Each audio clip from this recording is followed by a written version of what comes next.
Take a moment for it to show up on the stream there.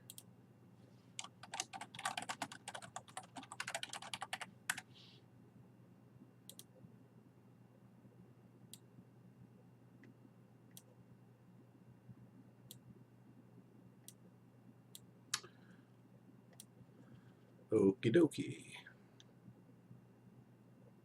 Looks like the stream's going. How's it sound, everybody?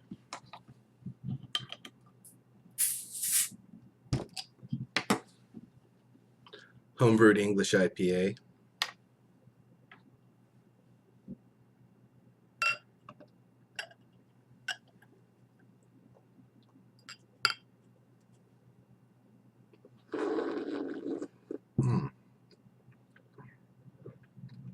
Even the foam is good. All right.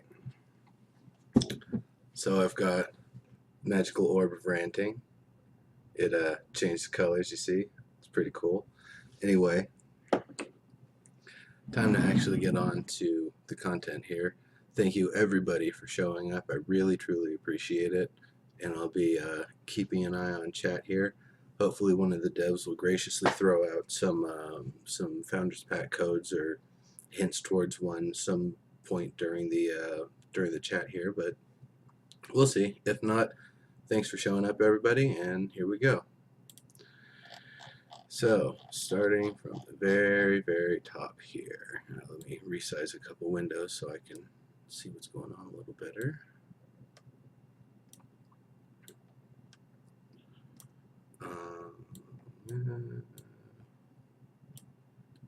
All right.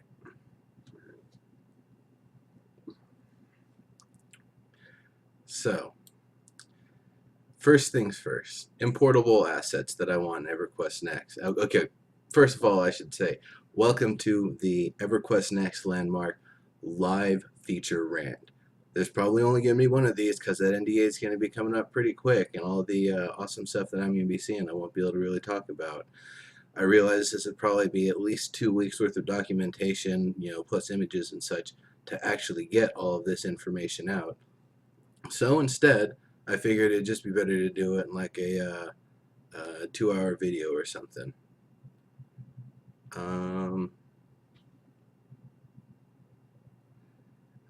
Yeah, Raz, I'm not gonna rock the Nagy head this time. It's taking a break. It's taking a rest till Friday.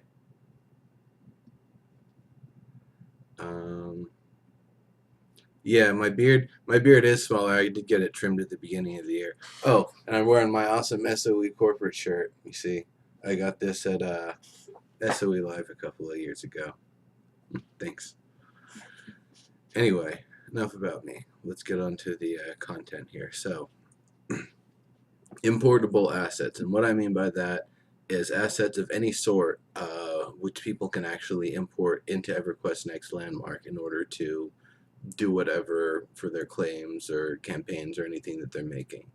So first of all, models. That's an easy one. I'm pretty sure that's going to be one of the major features of Player Studio. But all sorts of stuff, just models. We're going to have a lot of different things. We're going to have armors and obviously the base models. People will be able to hopefully make different races, possibly even add different custom skins and animations and stuff to them, or even have a completely different skeleton and its own unique set of animations. Let's see. But in terms of what the models are going to be, I'm guessing it's going to be quads or triangles, not NURBs. I don't know anybody who ever uses NURBs, honestly. I don't know why they taught that stuff in school, but whatever.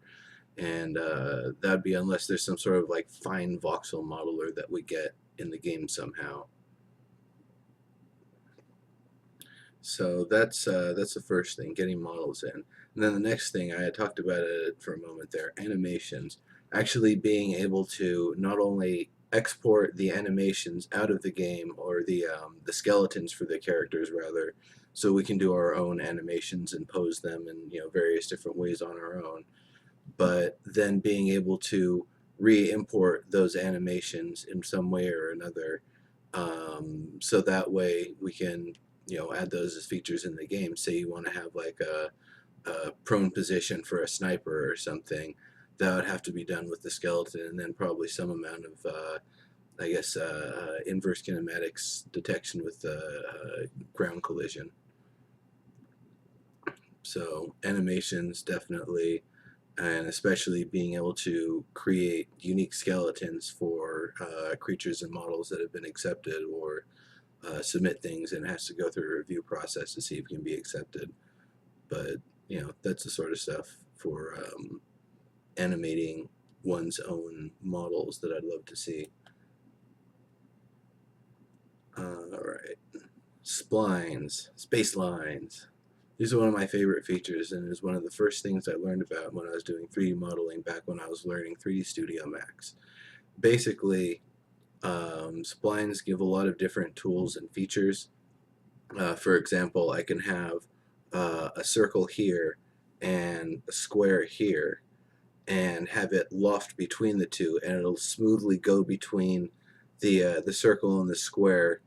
And if I wanted to, I can cut a cross section anywhere I want, and just have this transition between the circle and square that I can then extend out and make into a really awesome looking column. So that's the sort of thing that I'd really love to see. That and various other things. I think I'm gonna do a little bit more about splines later, so I'll leave that at that. Um, Textures. That's not just being able to add a simple pattern, but really being able to add all the different layers of depth to it. Having the alpha and the luminance, and being able to affect subsurface scattering and bitmaps. Really have nice, fine, robust 3D. Especially if they can be done in a way that they're procedurally generated 3D textures. Those are the bestest. I love them. Um, because those, you can chop them however and they still look great. It's my air conditioner coming on if loud rumbling is just started up. Um, so, other things to be able to import. Particle effects. That's definitely another nice feature to be able to put in. Whatever kinds of magic spells you want to put in your game or your campaign, or cool looking torches, laser beams, teleporter beam things, things where particle effects would be utilized, and being able to design them in custom programs and import them would be really nice. Even like really awesome stuff. I don't know how complex it would be, but being able to have a beat matching program that will let you put in your particle effect, and then it'll pulse to the sound of the music going on in the game, or the music that performers on stage are playing, so you can have like a modern concert sort of thing. Um, all right, sound effects.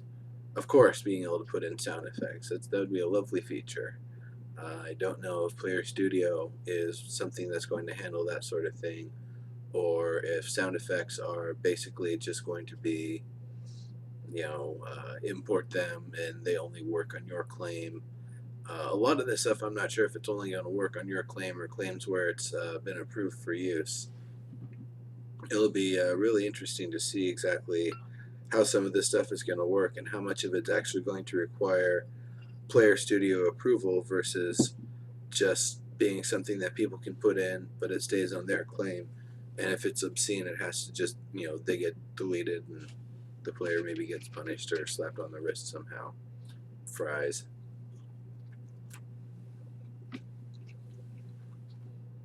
All right.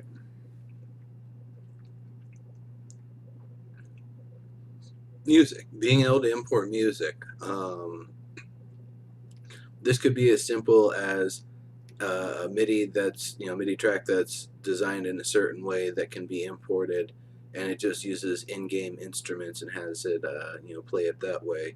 Or it could be something way more complex. Of course, anything involving music and sound effects, and really a lot of art related things, gets into copyright issues. So that's something that I'd always be worried about. Q Burger craving. You're welcome, Bad Viking 82. I just had some In and Out, like not more than 5 minutes before we started. I crammed that burger in my mouth so quick I barely got to enjoy it, but I enjoyed it. And also, it's a really nice, basically summer's day right now, Southern California. Wah, wah. Anyway, so yeah, music, voices, voice packs, voice acting. I'd love to get some of Trendane's work in. I'd love to be able to get voice actors to actually be able to get work commissioned and be able to get it in the game in a way that's, meaningful. That'd be really nice. Just voices in general. It's one of the things I'd really love to see in a lot of games. Even in PlanetSide too, I'd love to see it. The voice packs we have right now are like, man, I like the ones from PlanetSide 1 a lot better. You get menus upon menus and real quick, real effective, and communicate a lot real quickly. Um, Live it up, 1216. Freezing in South Jersey. Yeah, that sucks, dude. I'm sorry, dude or ma'am. I'm sorry. I can't remember if I know your gender one way or the other.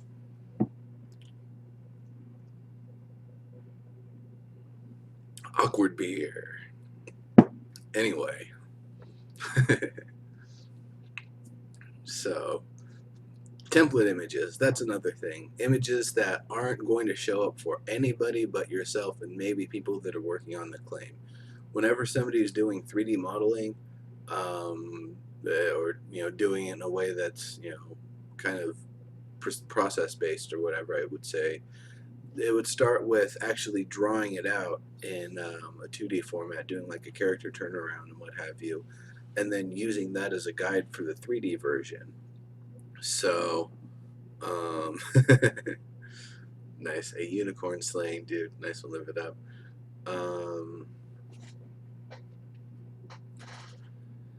Yeah, so the template images make it so much easier to get all the proportions right, all the work and investment done in the character concepts or art concepts and stuff can make things a whole hell of a lot easier for the final product. And if you just have a few template images from that set around in the claim that you can use as a reference, it helps out a lot. Yeah, Top Gear, that's a good idea. NPC voice and proximity voice, they might or might not work the same. I'm not sure how that would be, but you bring up a good idea. Being able to create voice packs and then have them assigned to NPCs instead of just being used for players. That could be pretty neat. You could actually make your own boss creatures and stuff. That's why this is a rant.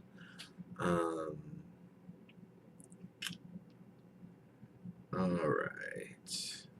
Move this cord out of the way here. You can't see the cord, but it's driving me nuts. Template images. I love template images. It really makes the modeling process and design process a lot better. And then exportable assets. So, Arcana Protego, I think that was a Reddit user, suggested 3D printable claims, and that's awesome. I actually really like the idea of when a claim can be exported, actually being able to look at it in some external program of some sort or another, or otherwise being able to access it, because the idea of exactly that, being able to print off sections as 3D, with a 3D printer, or being able to use it as just material for a demo reel or something is absolutely fantastic. I'd love to see lots of other exportable features and assets. Once again, like the skeletons for animation, like I was talking about earlier, because that would really make things a lot easier. Though that stuff might just be files that are made available that you don't actually have to manually export one way or another. Alright, moving on to some other stuff here. Camera features. I have a lot to talk about with camera features. So, when I talk about camera features, I'm talking about pretty much anything related to camera, whether it's positioning or filters or otherwise. So first of all, being able to do a locked first-person camera. Anybody that's on your claim, their camera just locked right into the front of their head basically. So that way, if you want to limit visibility for one reason or another, you've got a giant maze and you don't want people using third-person camera just to kind of see where everything is. Um, that would definitely be one of the camera features, and it would make things a hell of a lot easier for somebody who wants to make a first-person shooter rather than having to futz around with some sort of weird third-person camera that's not really a third-person camera. Um, an object-based camera. Now that's a couple of different things.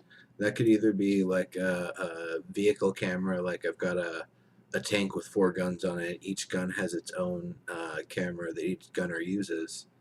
Um, that's one version. So it'd be being able to define an object as the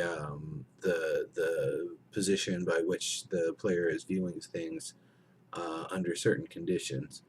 And then the other type is viewing from a fixed or mobile object, like either maybe a drone flying around that is the camera which everybody is looking through, or it's like a security camera that you're looking through the perspective of.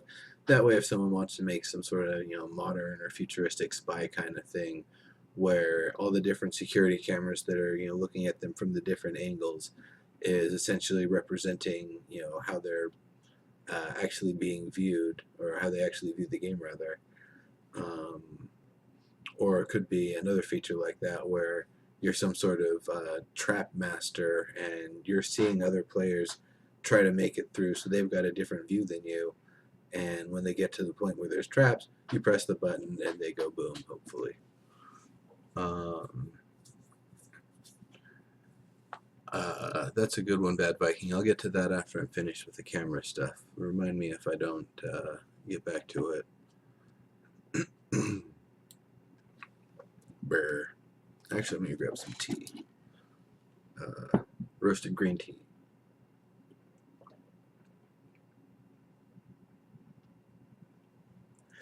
That's good stuff. All right.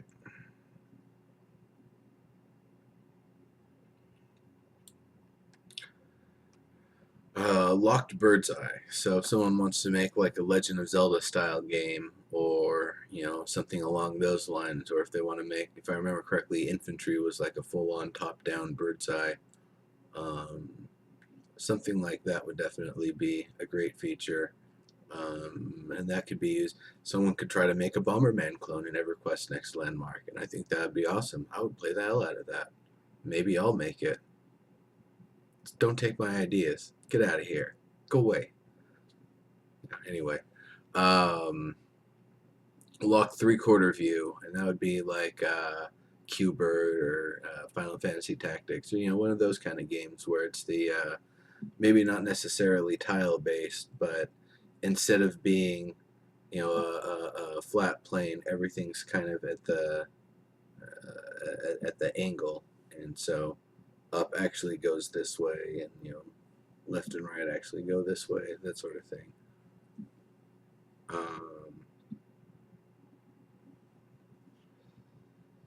All right, next one. Yeah, live it up. It's pretty bad, isn't it? I probably picked the wrong place to start. Braz, yes, Pong. Being able to play Pong and make your own custom Pong game with its own mechanics and stuff, that would be awesome. Could even be team Pong if you have a giant board and 2 or 3 players on each side.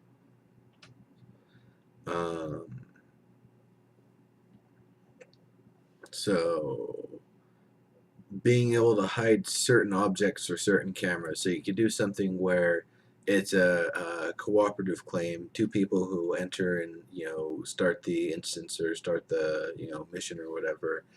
They both see different things. Let's say red player, they only see the red blocks, and blue player only sees the blue blocks. So they have to work together in order to get through this gigantic maze, not being able to access each other immediately. So they have to kind of call out to one another where the next block is they need to get to in order to proceed, or something along those lines. Just thinking outside the box. That was just a global game jam last weekend, and That's the sort of idea that actually would have fit really well with that. Actually, now that I think about it, being able to use Landmark to make a global game jam game would be freaking awesome. I'd love to do that sometime in the future.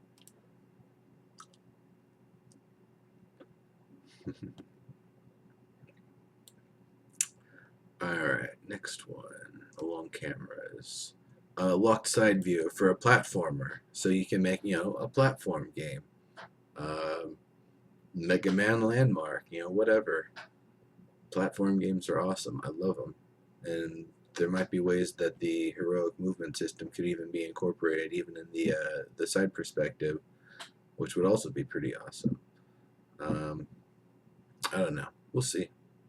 I don't know if any of this stuff is actually going to make it in for a while, or if it's all going to have to be custom work when they're just like, all right, we've made certain things secure, and we've given you access to all of these kinds of scripts for your own claim, and go wild, everybody. Could be the case. We'll see. So, next one, free camera. Just you can move the camera wherever, and that could be really interesting for a battle game too, because it could be a competitive game where part of finding, being able to succeed is being able to put the camera in a good position where you can find the enemy and not be ambushed. So one player might have it a little higher up so they can see around them. Another player might go strictly first person and try to use more like tunnels and passageways to try to sneak up on people. That could be fun. Or just move the camera around because it's just a museum that you have in your claim and you just want people to be able to look everywhere.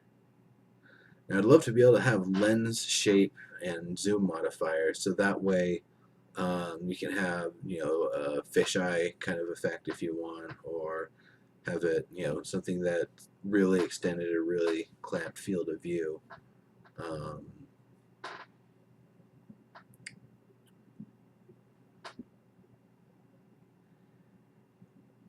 Yeah, live it up. I'm actually going down a list that I've written. I did a hashtag. It was a hashtag live feature rant for people to ask questions or give suggestions. I don't know if I got any questions or suggestions there. I will check right now, but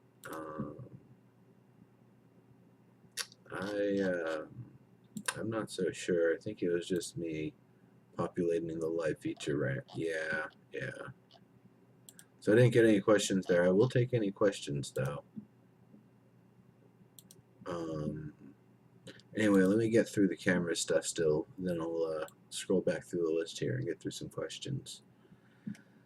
So, free camera. So yeah, the lens shape and zoom modifiers, it's really good stuff. You can use that to give different sense of perspective for different types of creatures or different types of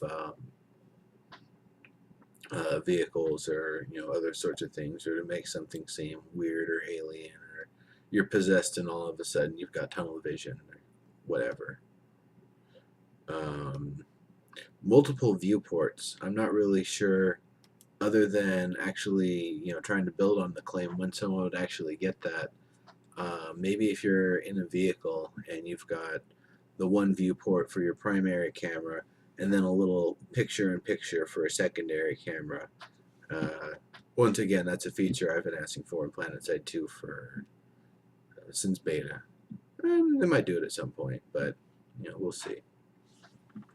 With all this stuff, it's we'll see, because there's no guarantee that any of this stuff will ever get implemented, or that any of the devs will even watch this. Are there any devs in the chat here, by the way? I didn't check.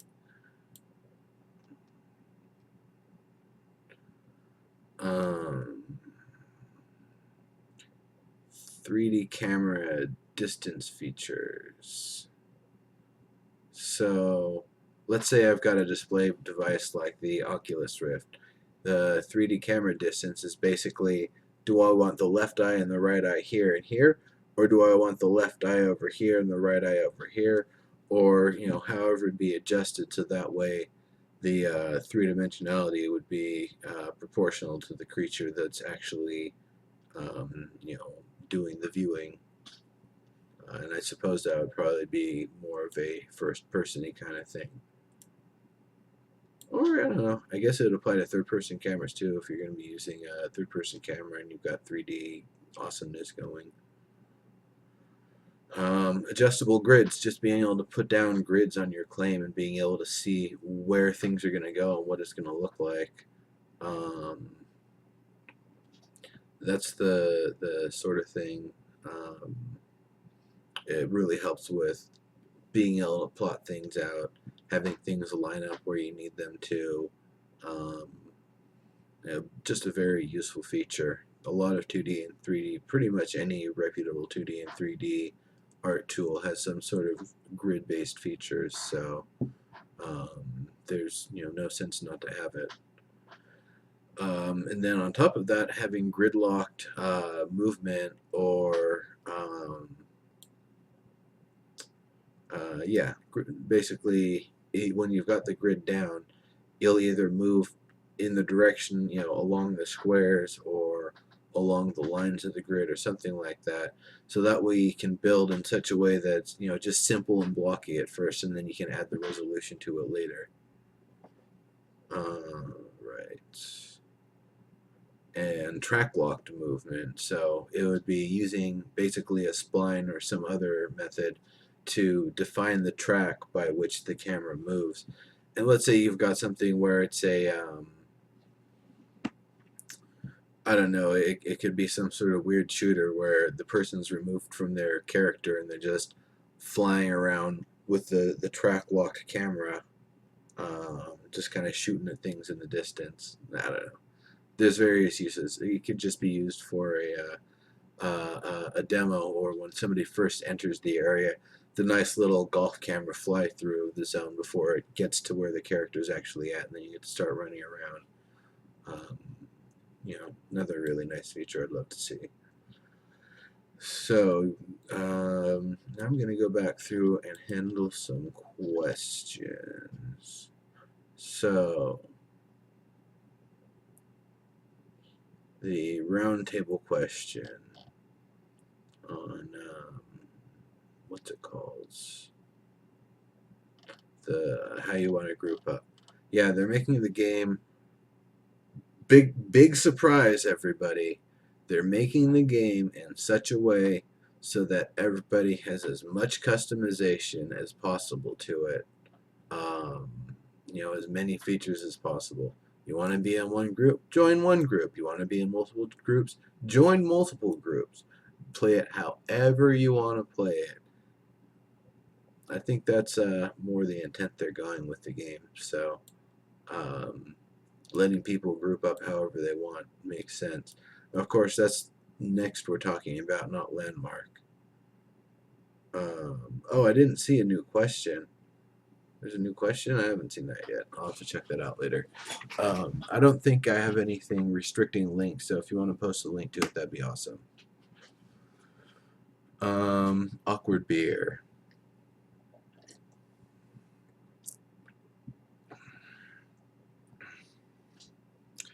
Chew.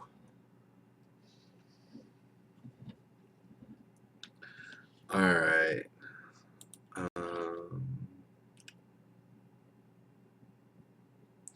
Yeah, Bad Viking. I don't know. 70 by 70 by 100.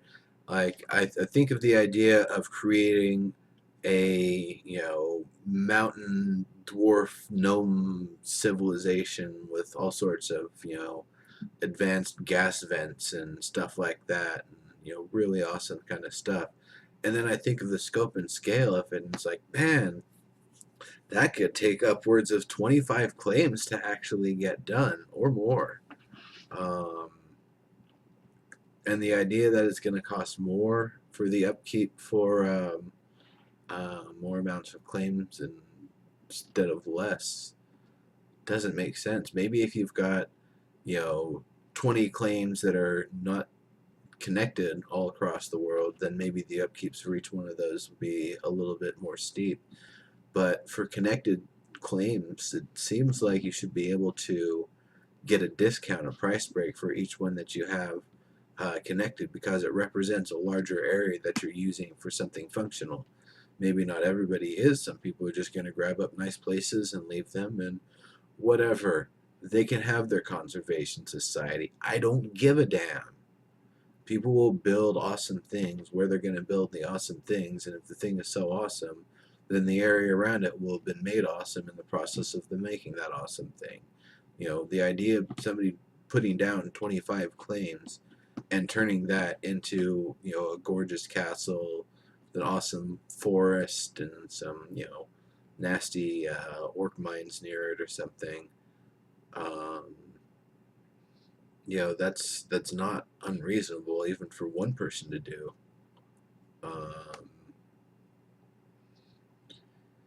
so it'll be interesting to see how that all works out, and of course that's all stuff that is going to be in flux during the entire alpha. It could very well be a completely different system. It could be something where, based on your usage and availability and not availability, but activity rather, and what you're actually doing with it, then you might be charged more or less for that space for that claim.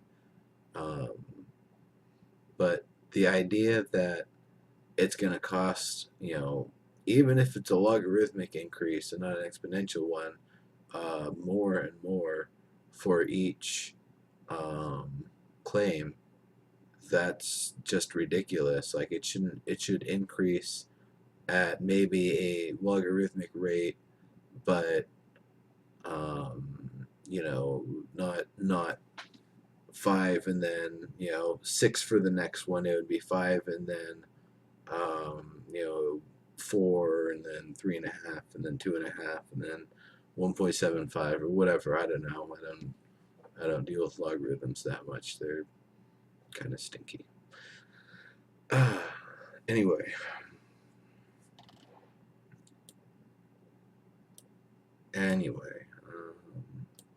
Enough ranting about math. Yeah, Cold Night. You could be absolutely right. They could have all sorts of different stuff like that.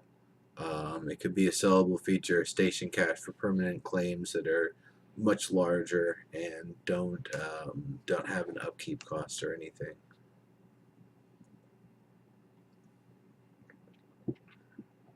All right then. So visualization filters, and that's not just things that go on the camera lens, but all sorts of no, it's mostly things that go on the camera lens. I take that back. The only thing that isn't is the toggleable day or night on claim, and that's something I'd really love to see, is being able to have people set the day or night, either where it's at in the phase or the timing of it, have it go faster or slower if they want to, have it locked at a certain point if they want to. That could be a really interesting feature, and also a fun way for players to, I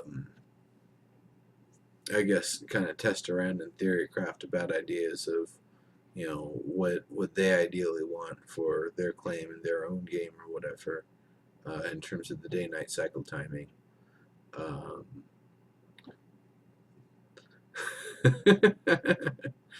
Everybody loves the Nagy hat. The Nagafin hat, which is pretty awesome. No, I have curly hair. Deal with it. And I have some fries. Americans call them French fries. Canadians call them that thing that's used to make poutine, which I love, but it's too good. It's deadly.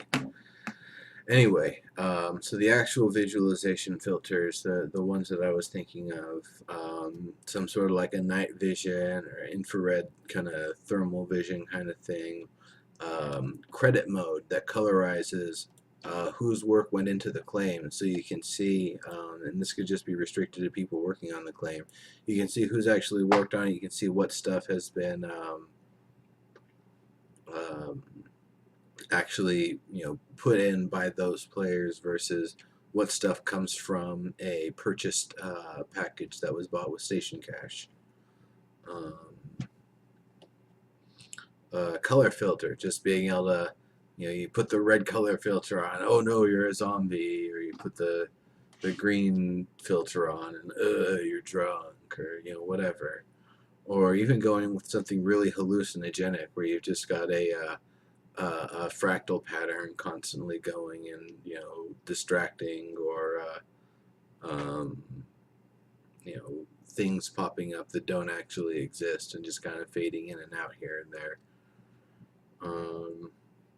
And then visual overlays, things that would be often like a user interface, maybe even ones that are interactable by multiple people. So you could have, say, a chess game or something like that, which people can play in an interface that isn't actually trying to move these teeny little voxels or teeny little props on this teeny little board in the real game. I mean, I feel like it might be maybe as awkward as the surgeon simulator or something, unless there's actually specific tools for it. Um, but yeah, anyway. So I'm going to look through and see what kind of questions there are before I move on to the next one, which is campaign creation tools. So, 3 landmark dreams in a row. Stop watching landmark videos before you go to sleep. Roundtable question.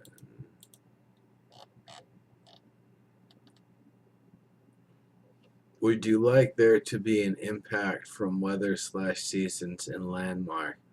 Why would you even ask? Just do it. Come on. There's no reason that. Just do it. You know people want it, and the people that don't want it can go screw those featureless Luddites. Ugh. Next question, please. I mean, I appreciate the acknowledgement that there might be an overwhelming number of people that say, "No, I don't want my voxels eroding. No." But I don't really see why not having impactful weather is, not just going to be the default and just deal with it. It's an interactive environment. It's immersive. The weather has its own emergent AI. All right. Looks like the stream is almost caught up. It's not lagging as much anymore. Nice. All right. So, where is the dragon head?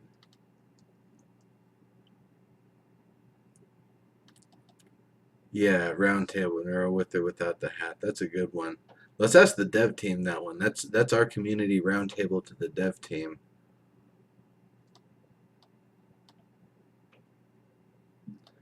Pet ghosts that can wander through your claim? Sure, why not?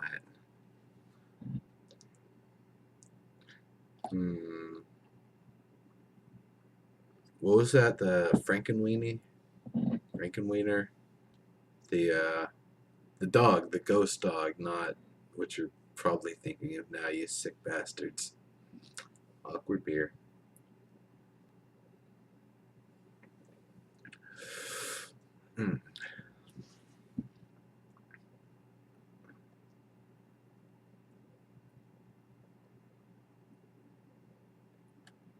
Oh, a little game you could play in EQ1 while waiting to get your mana back. That's nice.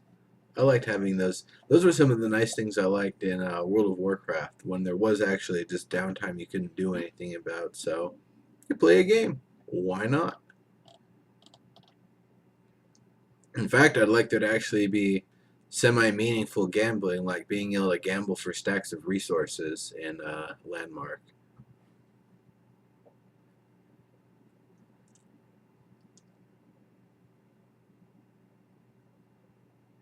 Res, what are you going to be building your claim near a trailer park or something? You want a tornado to come through and demolish all the claims that don't belong to you?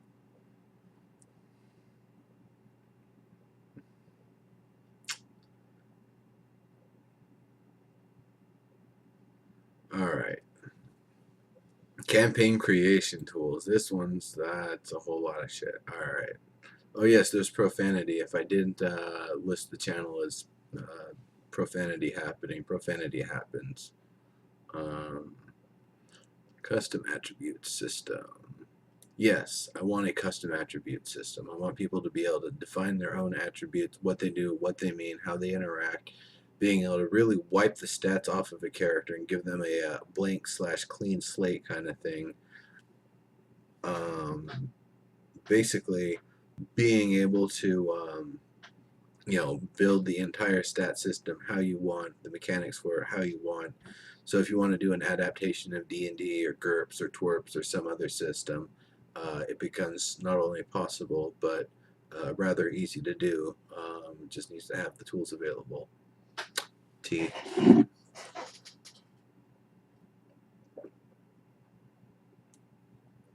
And this is everything like, not just the character attributes, but also the equipment, the damage, and the different damage types that are possible. So if someone wants to add laser as a damage type, or corrosive gas as a damage type, or I don't know, puppy farts, maybe that'd be popular with the dev team. They got a lot of dogs there. Um,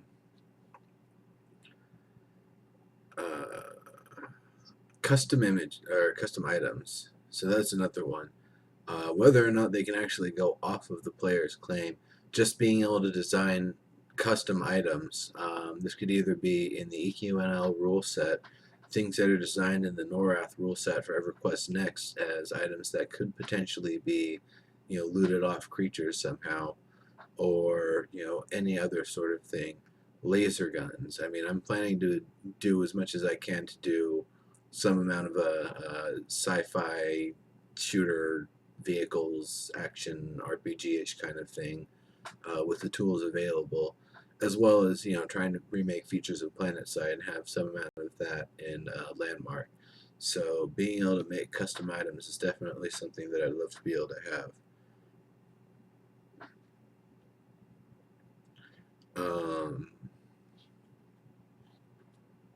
Let's see. Custom abilities for players and NPCs.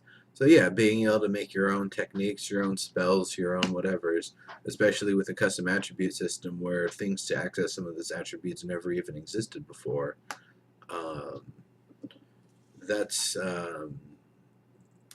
not just attacks, but movement things, or even crafting techniques or abilities, or ways to deform the world or move through the world. Maybe being able to freely float through dirt voxels is one of the abilities.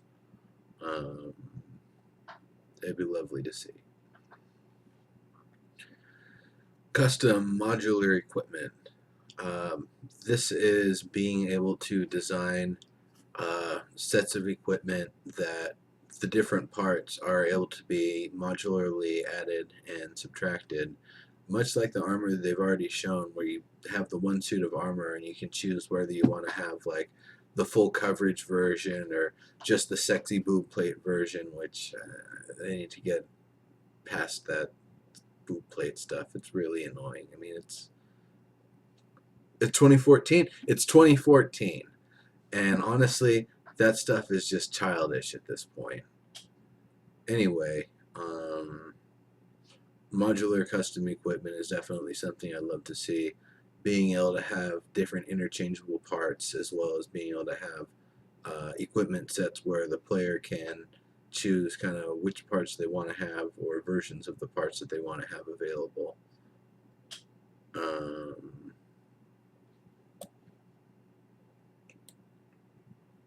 Custom experience and level progression. So, once again, part of custom attributes would actually be letting people set up their own experience system and level system.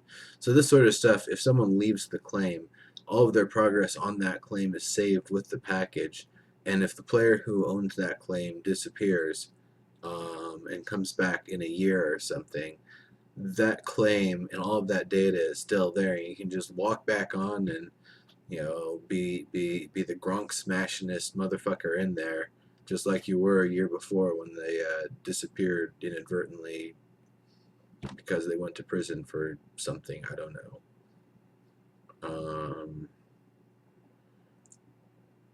I hope it's not that. That would be terrible. None of you go to prison. Stay out of prison, kids. It's bad. All right. Then custom vehicles, being able to create a vehicle either out of voxels or import a model, um, and being able to define the properties of it, the physics, the mechanics, how it works, maybe different add-ons or modular parts that would be available. Once again, playing into the whole remaking aspects of PlanetSide 2 in a landmark thing that I would love to do.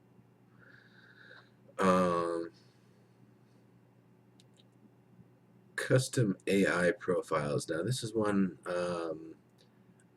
I guess I don't know much about AI, other than Dave Mark really hates it when I refer to it as scripting and characters working on the script. So, um, yeah, but somehow being able to actually use whatever AI tools available to design profiles for the various NPCs so that they actually act in a way that you want them to, and behave in a way that makes sense for the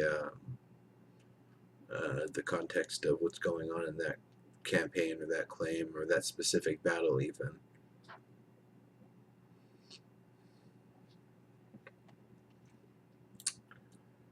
Custom experience and level progression, custom creatures,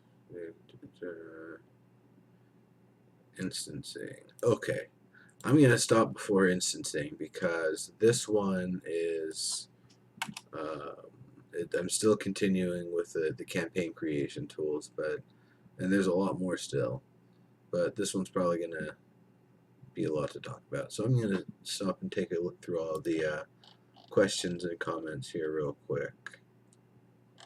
Jones. Casino. Need dead bodies. Of course you need dead bodies, old man Malice.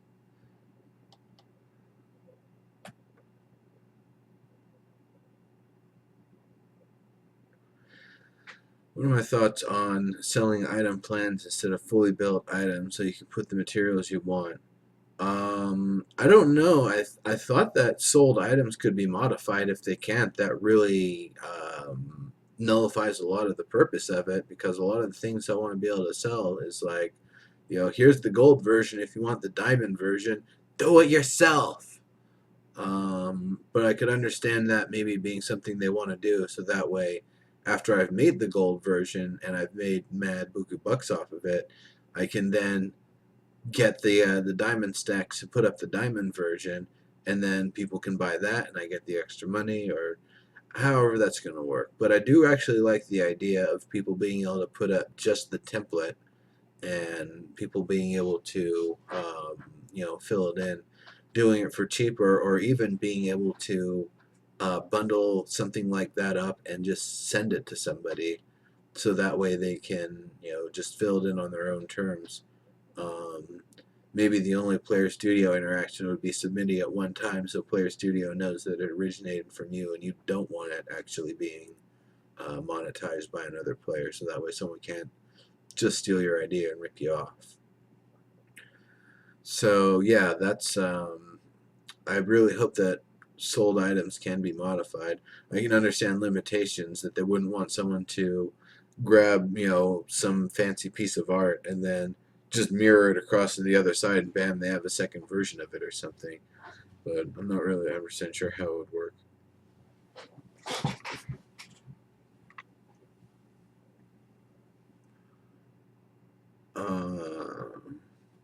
Don't you think that people will create everything with max stats or max spell effect given the chance? Yeah, if they're kids. I mean, you're not going to be able to do anything on your claim. It's like, all right, I made this wall, and I'm going to make a 50 million scale fireball. I'm going to blast it. It's going to be like, bam. So they can do that on their own claim if they want to, but It's not going to help them outside their claim. As soon as that fireball makes it to the edge of their claim, it fizzles. It just goes bye-bye. Or the effects of it don't have any bearing outside their claim. So someone can make these awesome things, but it only actually works in the context of their claim or instance. All right. Scrolling down. Bad Viking. If going to prison is part of your job description, you and I need to have a sit down about like people oppressing people and stuff, you know? Uh, yeah. Nobody's job description should be going to prison, except maybe a prison builder. I don't know. Plumber? Nah. Anyway, yes, poor little Johnny. He should never have violated. Yeah, that's what I thought. I get you. All right. So moving on. Instancing. No, Kai-Tai, then you especially shouldn't go. All right. So instancing is a big deal because this is starting to get into server load capacity issues. The ability to not just have one set of people in an instance, but a server with 50 people in 25 versions of an instance or whatever, 25 instances of that location or whatever. That starts to get into some real wild stuff. I don't know how it actually work if you actually pay station cash to have an instance and you get an instance of a certain size or a certain capacity on the number of players that can go into it. If you can just define your claim as an instance, so when somebody gets within the bounds of it, it becomes this new thing that's only unique to them and maybe the people they're grouped up with. I really have no idea how instancing is going to work because it's definitely something that people are going to want. It's definitely something that they're going to want to have in the game. But how it's actually going to work and the scope and scale of it, not just in the alpha and the beta, but thinking like 1, 2, 5, 10 years down the road when the game is massively successful and all the previous generation MMOs have died off because they just couldn't make it.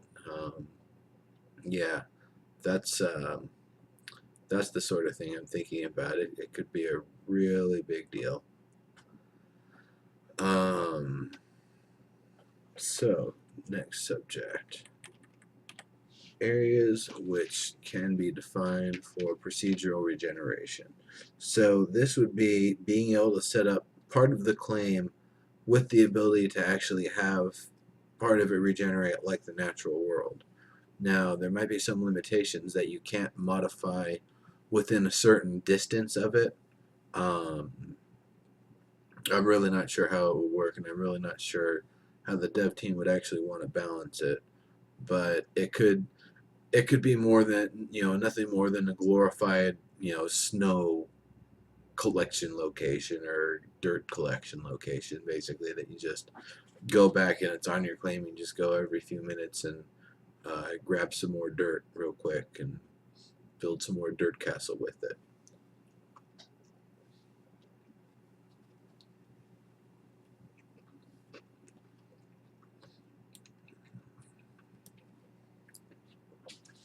Custom death and respawn systems.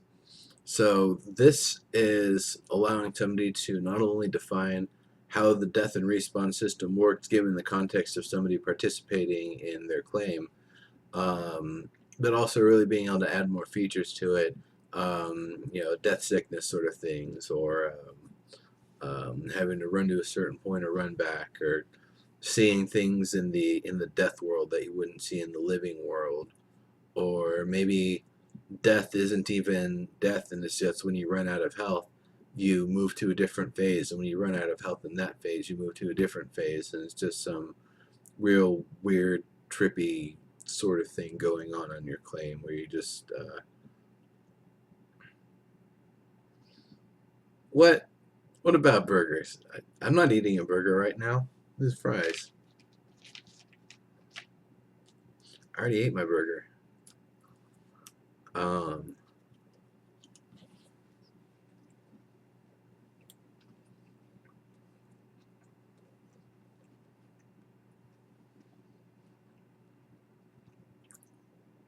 Custom UI.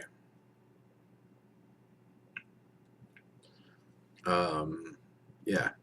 So with all the other custom features, custom attributes, and custom items, and all that other stuff, custom UI is definitely a thing.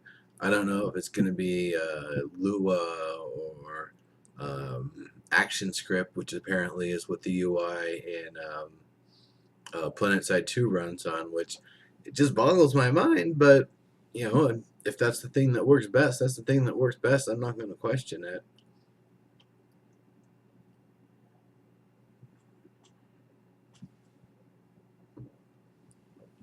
Hmm. This beer is delicious. Um, Custom stat tracking features. So let's say you've turned your claim into a MOBA of some sort. Let's say you've made uh, Defense of the League of Ancients or something, and that's your, uh,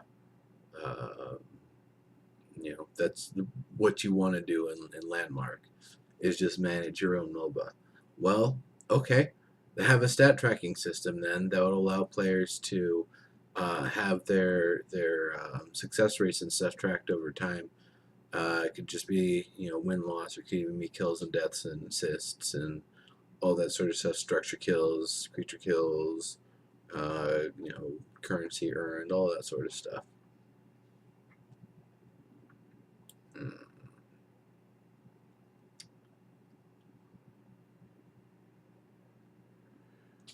Dimension phasing content. I already talked about that a little bit with the death and respawn system. Basically, there would be different dimensions interspersed in the same space, and when you flash between them, there's different content in each one, and that could be a fun way to allow a player who only has one claim to really extend the functionality of that claim by having the multiple dimensions of that claim, basically. Um, and that can be really fun to make a interesting sort of puzzle game, or even having pretty much an entire level-based game just take place in the 20 different dimensions that represent the 20 different levels for the game. Especially if someone wants to make a platformer or something, or a Fez knockoff. I don't know. Should be interesting to see what people come up with, even if like 10% of these features go in. Uh, Custom control interface. So being able to define first-person shooter controls, or how left click and right click affect your weapon controls, or um, anything like that. Anything where the person who owns the claim would want to be able to define how the person who's playing in the claim actually interfaces with the game. Tools for managing a scoring system. So, once again with the stat tracking, but actually having that scoring system, you got to have the scoring system before there's any stats to actually track. And I don't know if it'd be like built up and exported as a XML document or something. Not really sure how that would work. Regions for additional features, being able to put down just a volume that's like safe fall, or a giant square that you can just kind of freely swim. You're not actually in water or liquid or anything, but while you're in this area, you're just swimming around. That could definitely be a fun sort of interesting, weird kind of game someone could make. Or even it could be set up differentially, that if you're carrying this certain item, you're swimming through this area, otherwise you're walking through it. So you could have something where one person's playing is like the flying enemy, and everybody's trying to shoot them down with bows and arrows or something. Yeah, Top Gear, you're right. I'm about halfway through. and it's only been an hour. So yeah, about 2 hours maybe. We'll see. We'll see how long it takes to get through. Um, and then other sorts of regions like areas where you can't take damage or you can't attack other people, just kind of safe zones or zones that are restricted that you can limit that you want for the for whatever round of whatever game it is right there. Like the I believe like the shops in Counter Strike you can only do at the very beginning of the round and only at the very start area. Timed features would be great, like a fountain spewing water every hour, or fireballs that fire every 10 seconds, or even on a randomizer that's after it fires, it'll be a random time between 8 and 12 seconds before it fires again. Yeah, top geared, like floating in space. That's what I was talking about with the that sort of volume. That could definitely be a way to do it. Um, And aside from the time features, also having switch dependent features like pressure plates that open traps or um, a little floating spot that you walk into and then all of a sudden your movement speed gets slowed to 10% and you start disintegrating. You realize, oh crap, there was a gelatinous cube there. I didn't know we were playing D&D. Shout out for the gelatinous cube, anybody? Um, all right, so I'm going to go through some more questions here.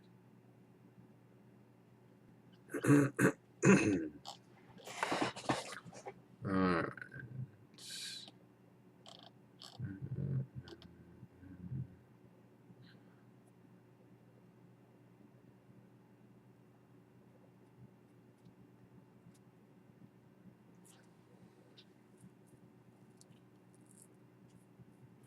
Asphyx, hello. No, you didn't miss the rant. Oh, there was a gelatinous cube in EQ1? Well, that's lovely. Um, uh, Gamer Girl Power, I think I posted it on Reddit and EQ Nexus. I can't remember specifically. Uh,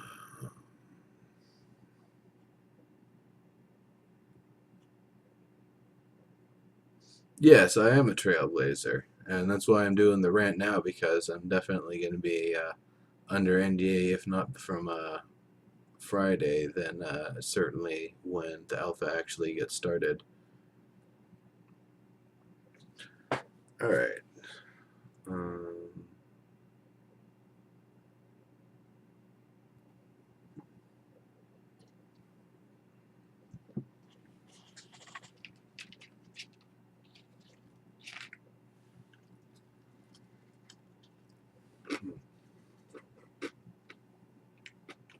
one of those is crunchy.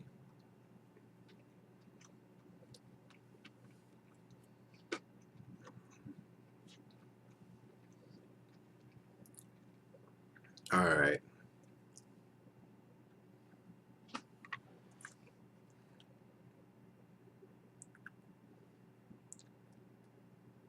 I've had it up to here with this motherfucking fear on this motherfucking plane. All right. Voxel creation tools. Um, Loft between two splines. I talked about that. Have one shape here, have one shape here. It'll loft between them in such a way that it'll have the shapes, or even more than two. You can have a shape here and a shape here and a shape here and a shape here and a shape here. And you can have some fancy vase or something that you've designed in that way. There's a lot of cool stuff you can do with it. Um, Loft along a spline. So let's say I've got a spline, I want to have some awesome, you know, plant tendril that's going through my entire claim.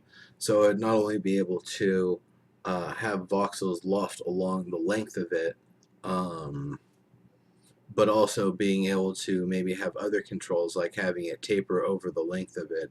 So it starts, really thick and stocky at the bottom.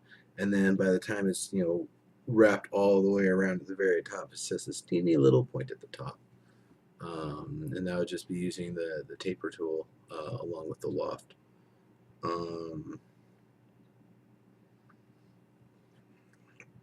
Other spline related features, I'm sure there's plenty of other ones, being able to use them as guides, being able to use them for particle effects, or using them to fabricate objects. Splines are awesome. It's been so long since I've used them, I forgot how awesome they are, but they're really, really cool.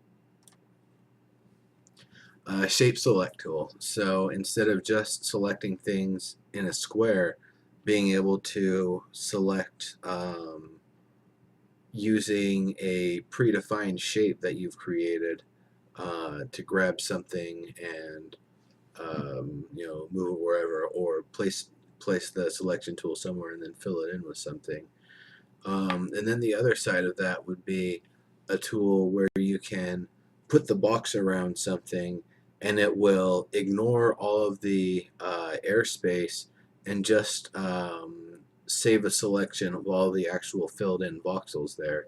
So that way, if you've got your nice perfect archway that it took you hours to create, you can just use the selection tool, grab it, and then you can try it in whatever different materials you want separately from the initial one that you created, and just paste, paste, paste, paste, paste, and use them all, different materials, decorate them in different ways till you find whichever one you like or want, or maybe you like them all and you're just going to go with them.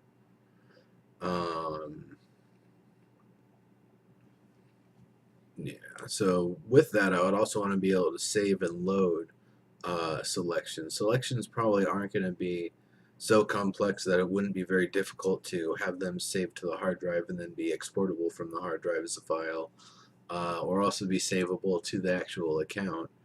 Um, so if I have a really kick-ass archway that I want to be able to do whatever with, I can just load the selection when I need one, move the selection tool in place, fill it with whatever voxel, and boom, bam, I've got a nice archway that I had worked on in the past, and now I can just plop it down wherever I want it. Okie dokie.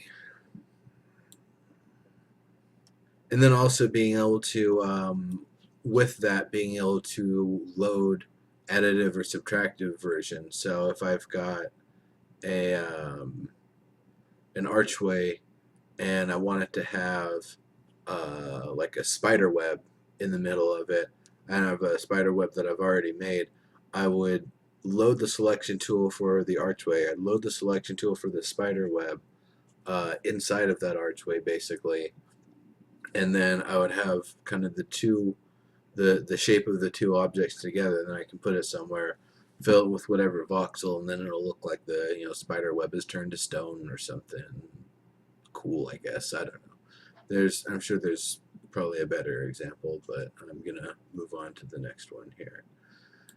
So fill selection, that's basically what I was saying. You've got the selection tool, you've selected an area, fill it. Just it is that voxel, unless you don't have enough of that voxel. Then it says, hey buddy, you don't have enough of that voxel to do that. You broke bastard, get some more. Or it'll maybe do a hollowed out version, or give options for a hollowed out version. And there might be a way to just do a hollow version that's of a defined thinness or thickness of the walls. Selection. Oh, coat surface. So you select a group of voxels, and then you use the coat surface tool. And if you have enough of the voxel you wanted to coat it with, all of the voxels get their shape is preserved as best as possible, but it gets a one voxel thick coat of whatever material. So if you want to have your get your Midas touch on and coat everything in gold, you can do that.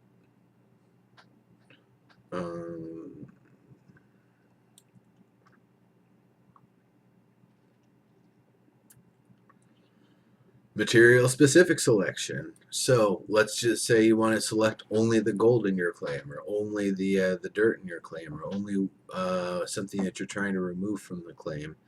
You would be able to use a search feature and even maybe select which claims or all claims or just the claim that you're on, in order to select all of that type of material. And then with that selection, you can do whatever. You can replace it with a different material, you can delete it, you can save the selection, um, all sorts of stuff like that. So a generate terrain tool. So if I just want something that looks like reasonably, generated terrain that looks like it was done by the game itself.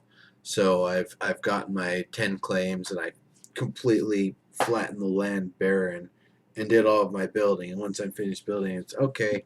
Now it's time to make all the stuff that I didn't use, look pretty again. It'd either be some sort of world healing tool, or let's say I don't actually want where the world was before, I would just define a volume as terrain and tell it to fill, and it will do something nice and make it look like it actually belongs there rather than some, contrived rocky poop. So that's it for the voxel creation tools.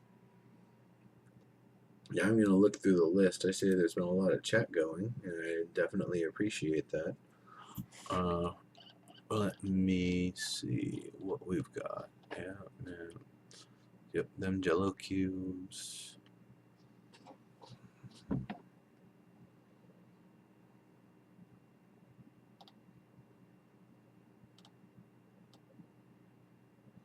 Server hopping, hoard materials. I don't think EQ Next is going to have the free server hopping. I'm pretty sure that's only Landmark. And it really won't matter that much in Landmark, because after you've got the tier 1 materials, it's like, oh, I'm going to dig up like 20 tons of dirt right now so I can make another dirt castle. That's awesome. Yeah, that's no big deal. It's not like you're going to be, riding my elevator all the way down and grabbing piles of tier 5 material nearly as easily. I will probably have a elevator.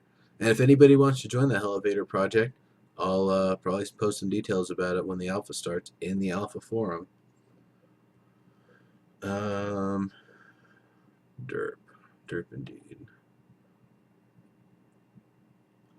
I don't know that the claim size has been modified at all yet.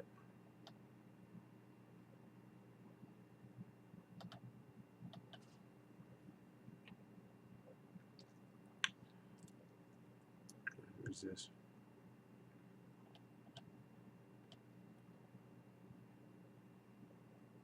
Snowstorm. Man, that sucks. Yeah, the weather out there is it's just been atrocious a lot the past few years. I've been noticing. I guess y'all need to get more epic and heroic so you're like your video game characters. Like, oh, it's like -30 with a wind chill of -50, and I'm walking around in my boxers because temperature doesn't matter to me. But no, that's not realistic. Okay, voxel deformation tools.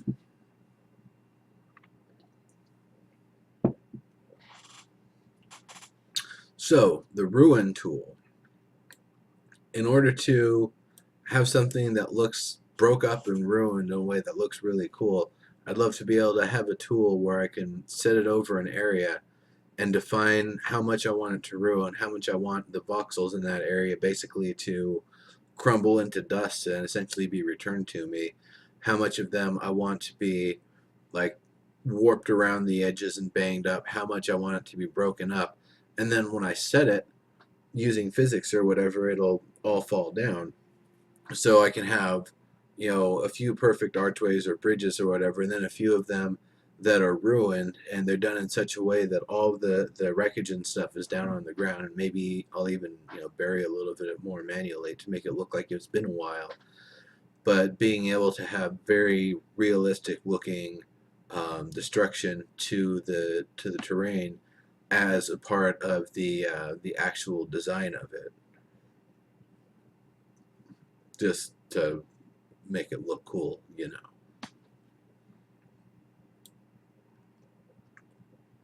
Just the same, I'd love to have a melt tool that it just kind of melts the voxels, being able to change the size and the intensity of it in order to be able to have different effects.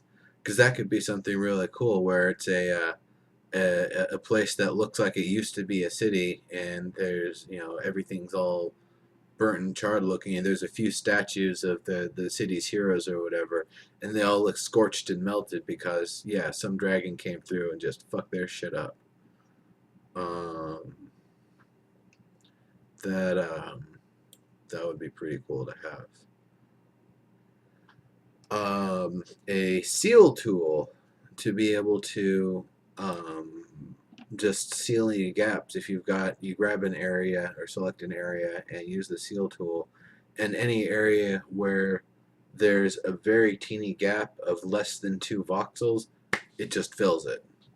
Um, that or maybe there's other tolerances that you can define, but that way it makes it so there's no ugly little, itty bitty cracks that you're looking through when you're looking between, 2 boxes or other objects with close proximity collision that should be flat to one another.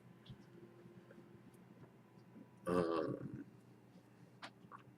that would be really helpful, and that would help to make things look really nice and clean if it's utilized properly. A skew tool. So um, basically, if this is a square, being able to just kind of grab a point and squish it. So it wouldn't necessarily be you can only do it to a cube so much as maybe it's a cube grid that is applied over the area, and you can push and pull the vertices, like I think Maya and some other programs have it like that, to be able to do extra deformations. And if the actual volume of the voxels is changed in this process, then it'll require that many extra material to actually complete it. Okie dokie. Stretch tool. So if you have enough materials, you can just stretch whatever it is out. You've got an archway, and you just want to make it big and stretchy. You just grab it. There, now it's your giant, double door archway or whatever. Fully increase the scale in 2 directions, so it's still the same kind of thickness. It's still 1 foot thick, but it covers a larger. I guess it might be a little bit wider if you scale it like that. I don't know.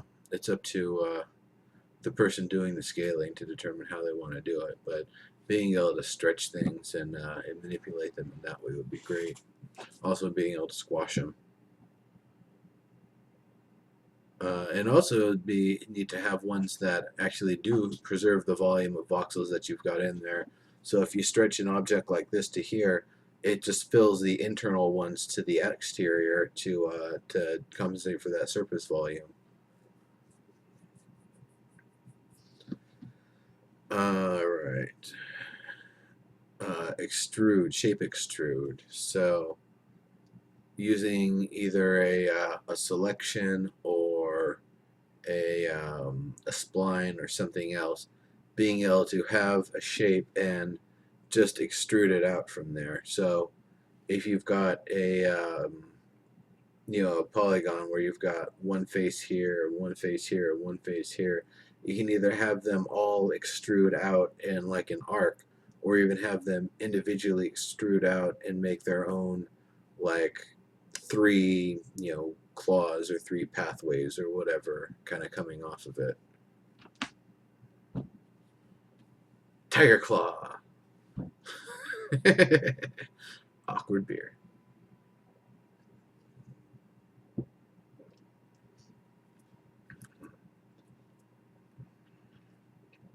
Okay. So shape extrude, selection extrude. Okay. So that was the end of that segment. I still have props, aesthetics, and equipment, and then another thing on claim sharing, claim maintenance, and claim upkeep considerations.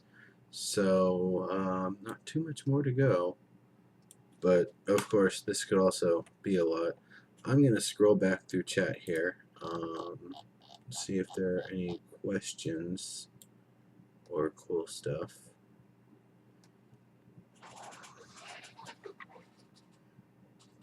Tornado. Trailblazer. I'm a trailblazer too, not just a trailblazer.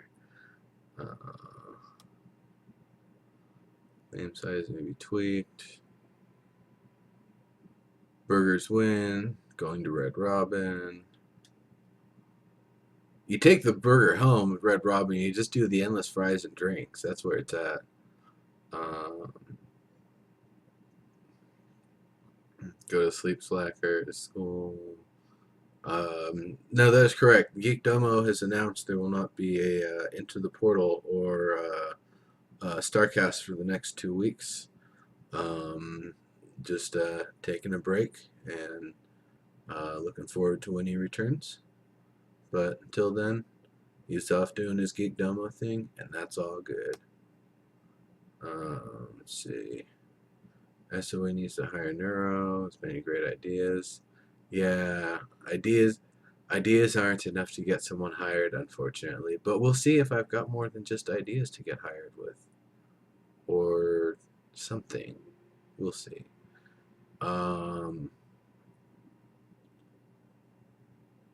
Yeah, Diggs, I think we did see SQ2 at Vertices. I couldn't remember. I didn't want to go back through everything that's already been talked about and just, either not include that stuff or, talk about it one way or another. I just want to go through the list of stuff off the top of my head. And maybe a few things that I thought of since then, plus or minus some suggestions from folks. Okay.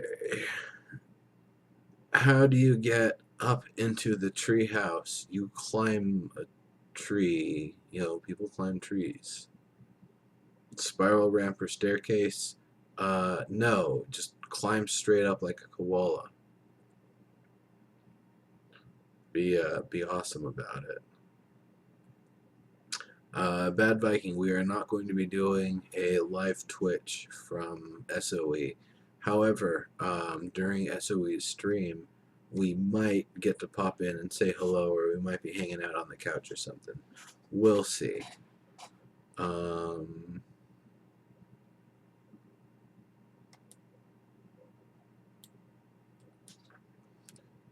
Don't Trailblazers end up in jail?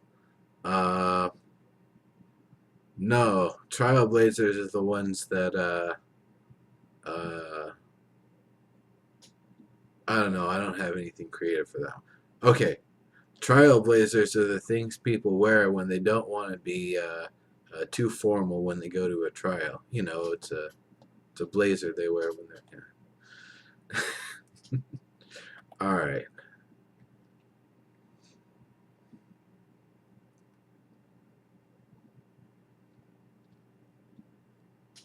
T.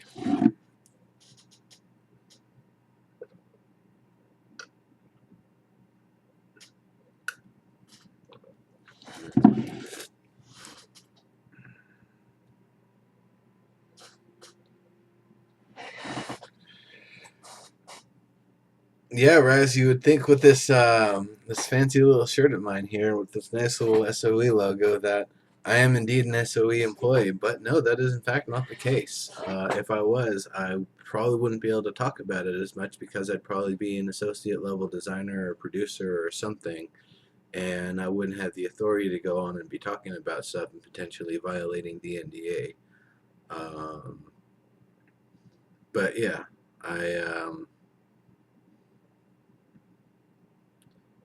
I would definitely love to join the team, but that's not for me to say, and that's also not the point of this discussion here. This is or rant, I should say. The point of the rant here is to go through some features. So, props. I'm just gonna start listing off props that I want to see in EverQuest Next Landmark. Everybody in chat, just start listing off props you want to see in EverQuest Next Landmark. I'm gonna read through the list after I'm finished. So, all the objects from PlanetSide 2, I definitely want to see. Jaffa cakes, definitely need to be in. Kitchen fixtures, old school ones, modern ones, futuristic ones. Bathroom fixtures, same thing. Urn brew, just bottles of it. Beer bottles, various different types of beer bottles. Modern beer kegs, because not everyone uses a wooden beer keg. I happen to brew out of steel beer kegs. Modern brewing equipment, as well as, things that don't look like brewing equipment, just like straight up lab stuff, like various test tubes and colored fluids and alchemy kits and stuff. Um, Futuristic weapon parts, being able to modularly put together pistols and rifles and all of that stuff. But once again, that goes back to the PlanetSide 2 objects, because if I remember correctly, PlanetSide 2 weapons are made from 7 interchangeable part locations, so it would actually be possible to do modular parts. Um,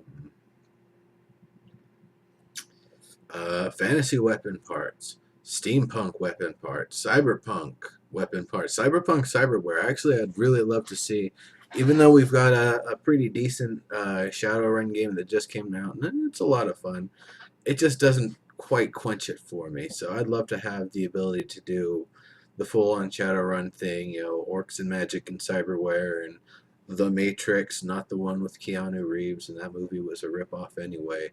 But the one from Shadowrun, where it's this network that you can kind of jack into, and then you're basically representing a program inside the interface, and you can run around and blast things and steal data and stuff like that. So I'd love to see cyberware sort of stuff, and that sort of, even for like high futuristic sort of stuff, like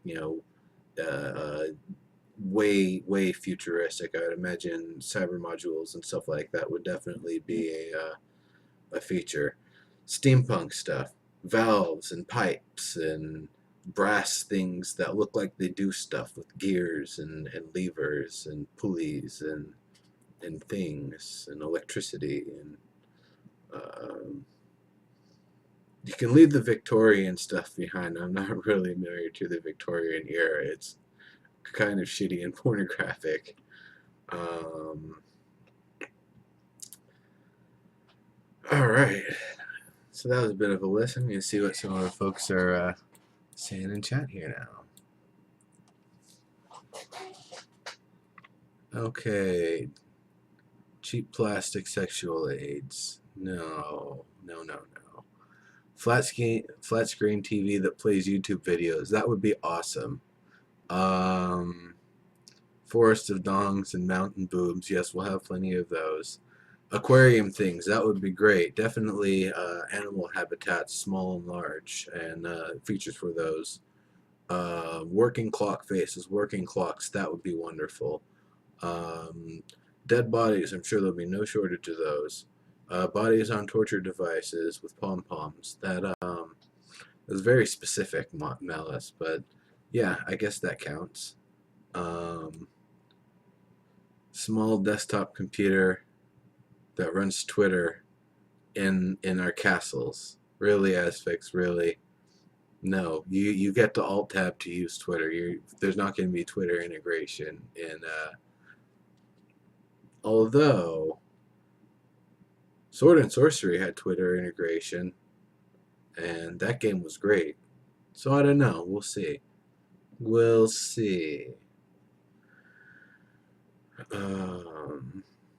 Pom-poms. Telescopes, microscopes. Hell yes, that would be awesome.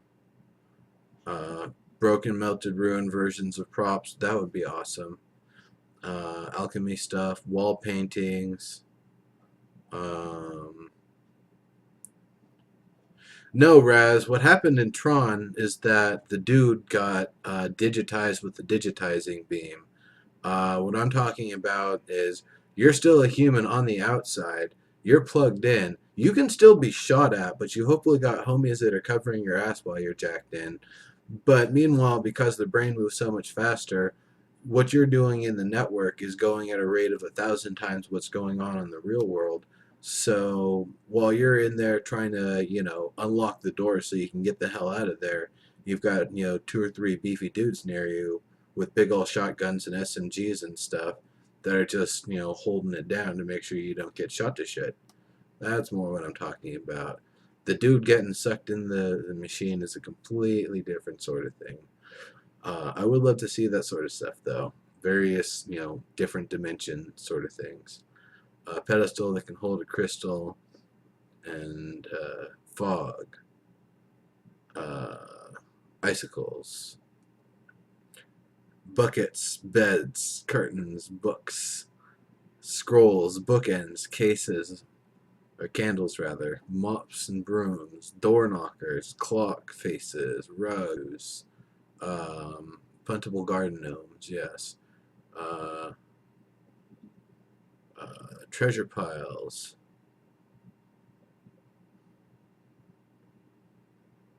shadowy auras of all colors. Yes, that would definitely be. That's like the particle effect sort of stuff.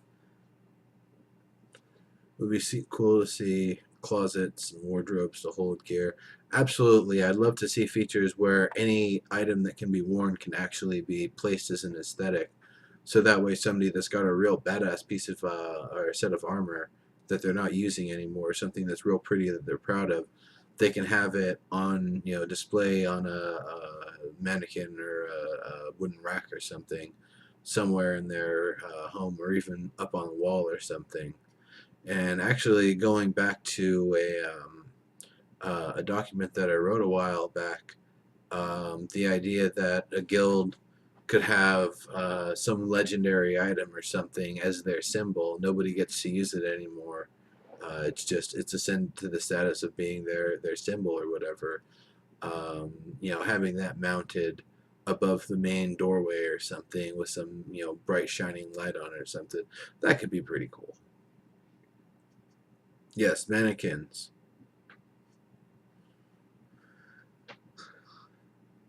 Stone dragon wings. Yes, yes. Well, I guess if there's like various prefab shapes for dragons, you would just be able to grab the parts of it that you want from the different poses and use that. But yeah, moving tapestries, um, magic carpets, lamps, hourglasses, jars, pens, scissors. I'm just going with my desk now. Hole punches, cans of things, bouncy rubber balls, stress balls. Um, my arch nemesis. So for the longest time, when I would search for my name, this is the product that would come up when I'd search for my name on Google. Now, if you know my name, then you'll understand what's going on, and you'll understand when I see this product, I always go, "God damn those motherfuckers! Stealing my Google space." Anyway, um, but yeah, various types of food items, various breads and meats and cheeses and bottles of milk and all of that sort of stuff. um,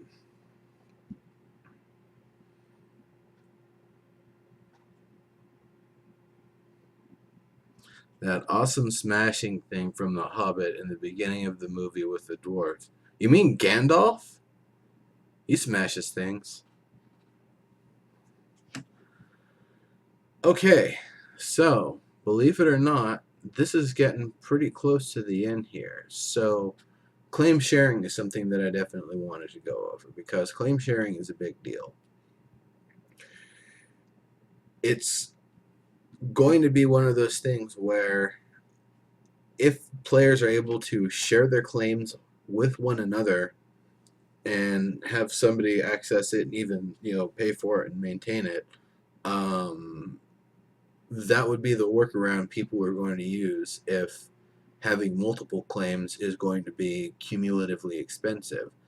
Whether they have alt accounts or they just have their friends help them out with it is irrelevant. It's the idea that people should be sharing their claims not because it's going to be a cheaper way to have more space, but because they actually want and need the work of that other person, and the purpose for the shared claim is specifically to work together.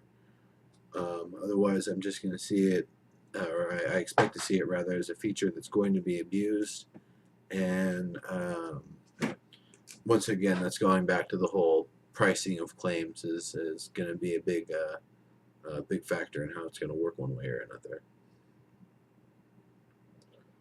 Um, Claim maintenance. Now that's another issue that needs to be addressed, because the claims need to be maintained, whether that's some amount of resources, some amount of gold, just being present, logging in, being there for 5 minutes or something. There's got to be some way to maintain it. Now, I'd love to have a system where there's actually a Dropbox somewhere on the claim, or a virtual one, that people can just deposit materials towards the maintenance of that claim.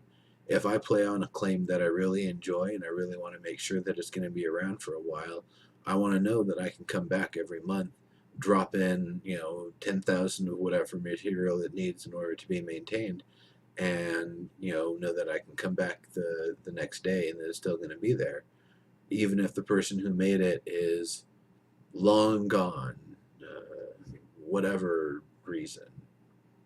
Uh, so that's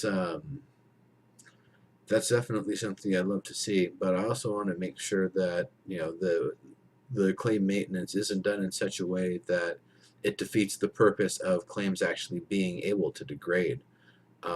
There is actually a purpose to having claims go away, and the idea of somebody being able to use their Dropbox to front load like 5 years worth of payment on it, that's awesome. They're going to have that claim up forever, and people are going to be able to access forever.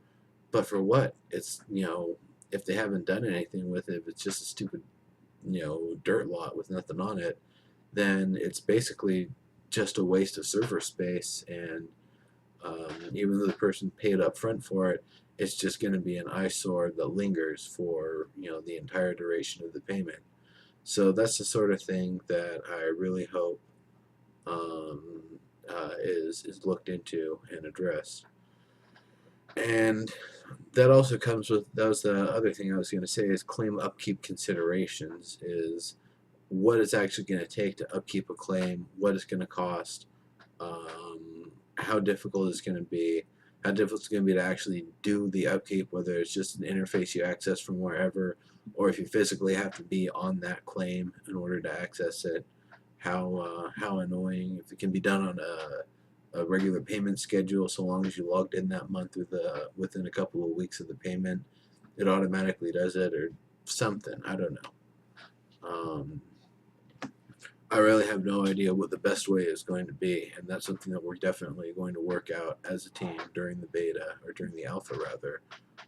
You, me, the dev team, and the Trailblazers, and all of them awesome folks. We'll have to figure all of this stuff out. We have other things to figure out too. We've got a long road ahead of us during the alpha, but it's a long and productive road, and it'll be a lot of fun, and it should be really good for making sure that the beta and the live launch of Landmark is going to be as absolutely awesome as possible.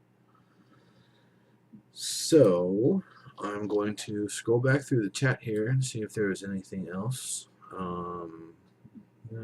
Dead bodies, things.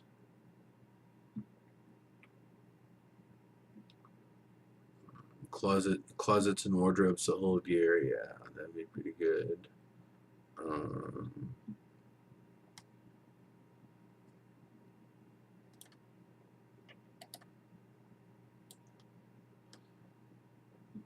They can keep dodging the alpha question. They've been that good at dodgeball in school. They don't need to dodge the alpha question though. They're doing it at their own pace. They're doing whatever they want. They don't need to dodge anything. It's everybody getting on the bandwagon and being all fan-like about it that's making it so stressful for everybody. I know I'm gonna be in the alpha. I know it's coming up soon. I don't care when it is. I got plenty of other stuff to play. I've got so many games on my Steam profile, on my Steam account, that I could be playing for a solid year, and then finally come ask you, hey, whatever happened to Landmark? But no, it's going to be here in a couple of days. And it's especially in the next 2 days where everyone just needs to chill out. It's about to happen. Don't worry about it. Go about your day. You don't need to be the first person in the server, especially because if you are, it's not like you get to talk about it. All right.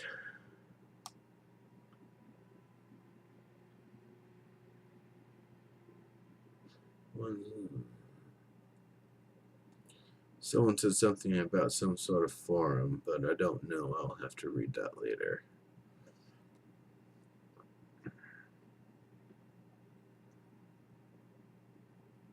Don't want another UO.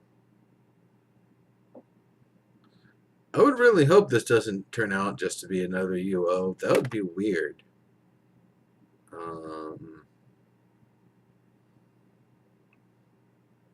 Malice, do you have a fear of penis forests? Just wondering. I think the point plane.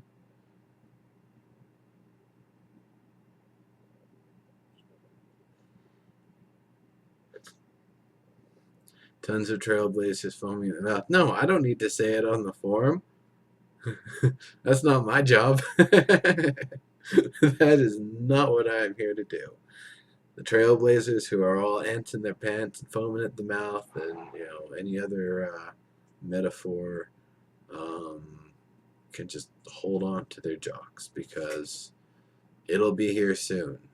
It'll be here soon, and then the server will go down, and then you'll be, oh my god, that 15 minutes when the server was off was awesome.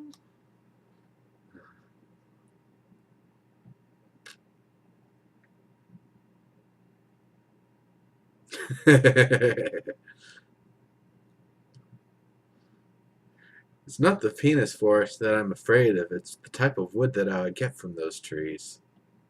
But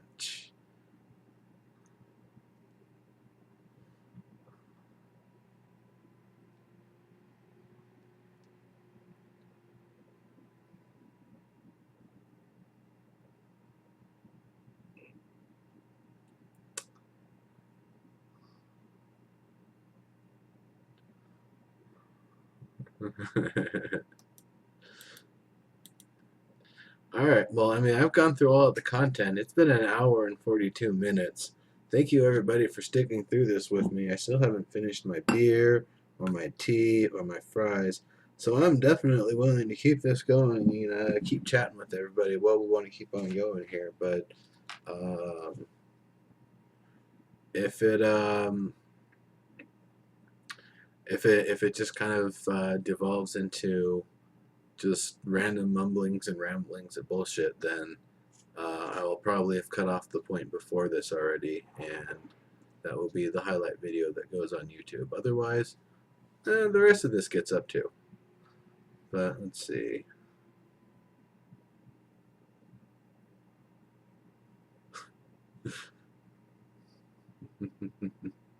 Yes, I made a joke about getting wood from penis forest. That is exactly right. I am comfortable enough with my sexuality to make a joke like that and eat fries.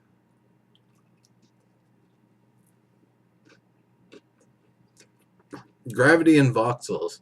Well, that makes me think of water. Because solid things are easy to make tumble, but every time I flood the elevator in Terraria, I end up just making water go everywhere, and it doesn't want to load properly, and it's just like all weird and blocky, and there's like blocky sections where there's still air even though there should be water flowing through it. It's just weird.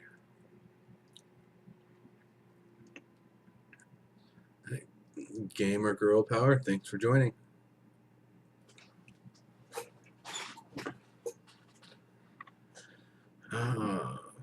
But yeah, I definitely want to see gravity apply to voxels, and actually I would love to see weight and brittleness being assessed too. If a large chunk of brick falls from far enough on a hard enough surface, it should break. It should actually, have the physics to be destroyed in that way.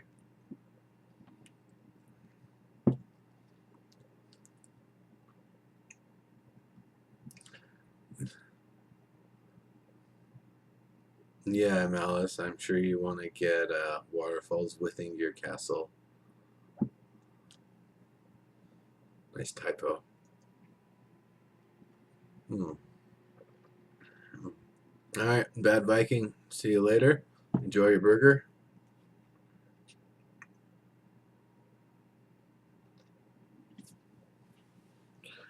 NPCs affecting claims and how to possibly ward them off. They should not be able to permanently affect a claim. Any damage they can do to a claim should be temporary. Um, Next, completely different story. Landmark, um, yeah, as I was just saying, it shouldn't be anything permanent that they should be able to do. Um, they're NPCs, unless they're actually designed to be able to do permanent things, and that's getting into more of that campaign creation stuff. Um, but I don't know how deep those features are going to go initially, or if that's something that we're going to see more later on. I definitely don't want stupid creepers blowing my stuff up, if that's what you're asking. I'm not looking for Minecraft here. No, no, no, no, no, no, no, no, no, no, no, no, no, no, no, no, no, no, no, no.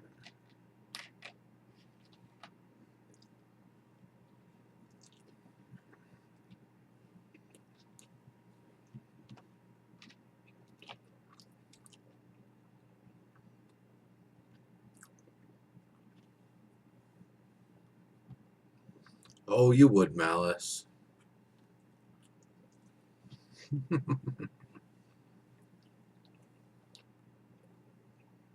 Hmm. So that's it for the fries.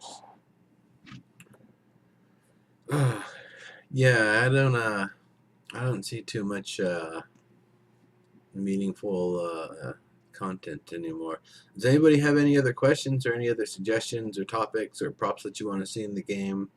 Um, I'm still rolling. I'm probably gonna roll until at least 7 o'clock or 7 Pacific here. I don't know. Everybody's from all sorts of places around the world. Hmm.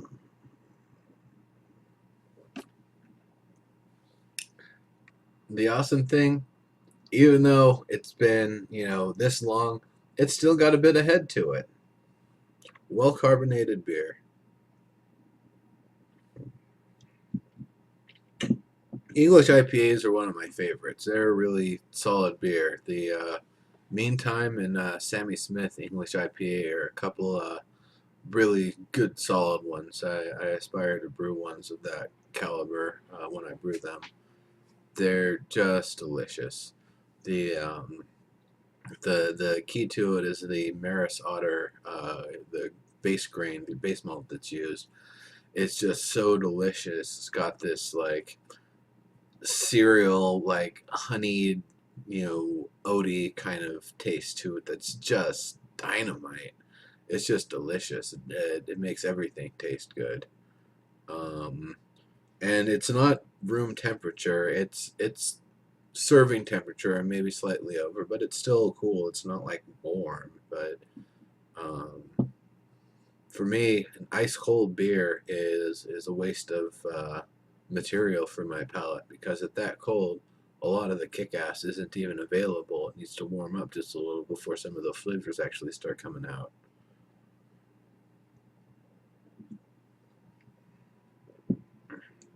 Warm Budweiser, yeah, no thanks.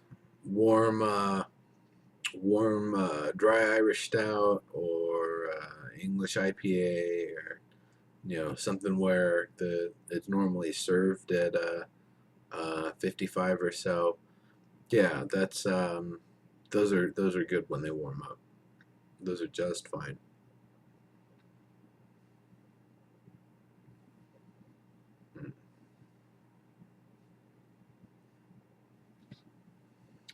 Heineken.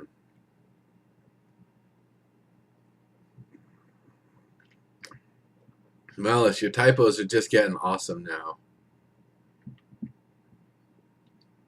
Good quality beer is probably good at room temperature. I've never had good quality beer though. I've only had I haven't had beer actually.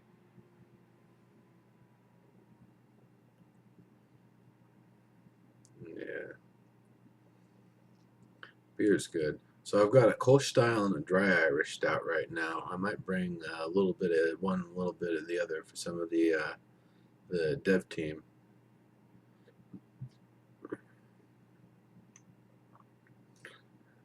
Oh, where is that note? Hold on.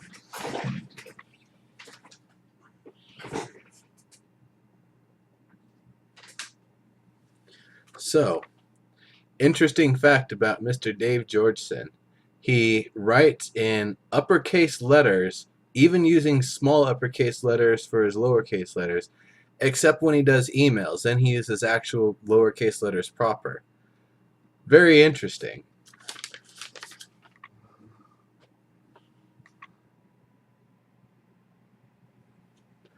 Does it matter? No. Is it a sign of alpha? Hell no.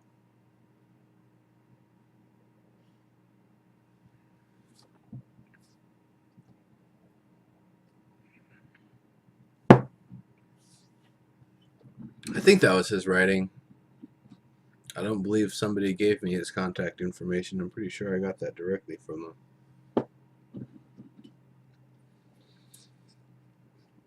Is anybody still watching? Should I just cut the recording now?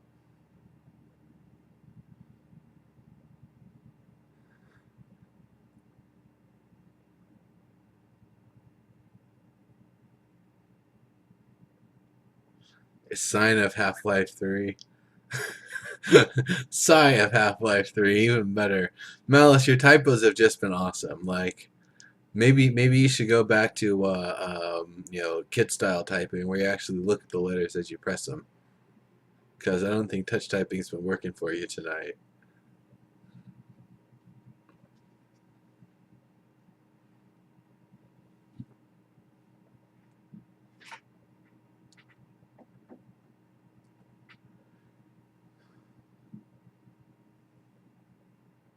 You're gonna have to pronounce your name for me.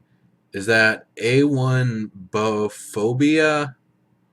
Is that ibophobia?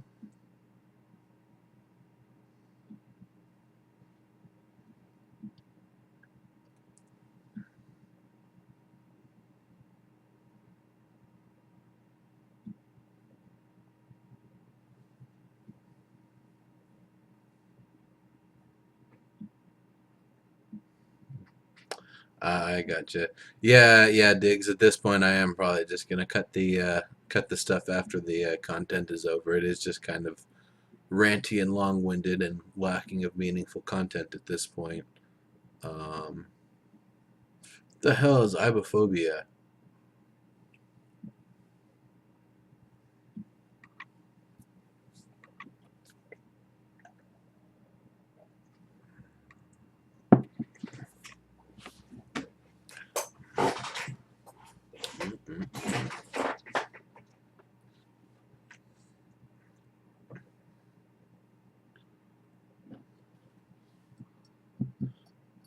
All right, Malice, have a good one. Take it easy.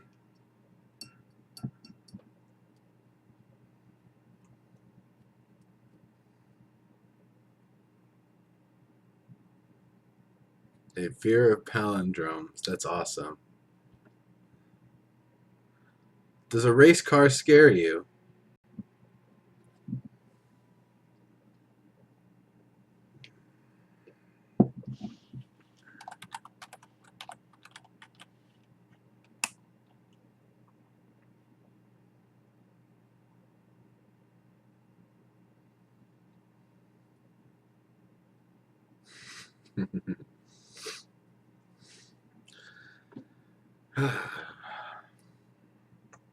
Well, I think I'm gonna wrap this up now. thanks for popping in, everybody. I will be putting this up as not only a Twitch highlight, but as well it will be a YouTube video, and that will be hopefully available pretty soon. And then when I tweet it out, please do favorite and or retweet and like it and all of that stuff. And yeah, that would be awesome. Also give a thumbs up on Reddit, because nothing ever gets enough love on Reddit. There's a bunch of jerks over there, seriously.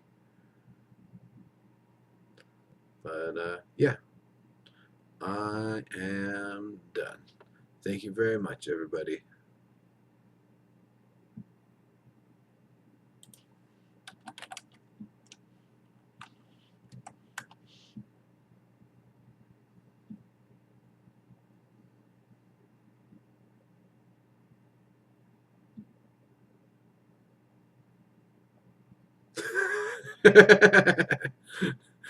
No red face or protruding veins.